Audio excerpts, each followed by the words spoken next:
Hey everybody, what's up and welcome back to today's video guys. And today guys, I'm going to go ahead and be showing you how to go ahead and change a font in a PDF using Adobe Acrobat. This is a very simple thing to do, so make sure to watch this quick and easy video till the very end, follow my steps correctly so you can make sure that this works the same for you and you can do this yourself. But yeah guys, let's get straight into it.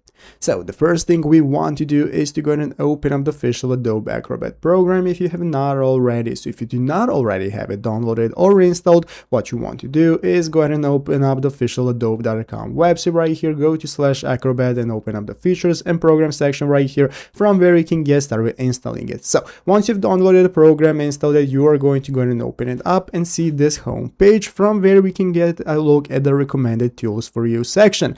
This is what we go on to use. This is great for anybody who is not familiar with the program, because you can see here we have the edit a PDF option that's going to enable us to modify or add our text and change font with it. So as you can see, when clicking on it, you're going to see that you cannot use this with a free version of the program. So keep in mind, if you want to edit font using Adobe Acrobat, you're going to need either Acrobat Pro or the free trial to go ahead and be able to use it. But once you've gotten it, now we can go ahead and get started following the steps right here that we have on the official Help Adobe website, where we can get started editing text in a PDF and changing its font. So what I suggest for you to do is go ahead and find this article for yourself on the official Help Adobe website and get started step by step on how to get started with adding font and so on. So this is all going to be doable with the edit option right here, so you can follow it yourself. So I hope this video was helpful. If it was, make sure to leave a like, subscribe to the channel. Thanks for watching, take care, and bye.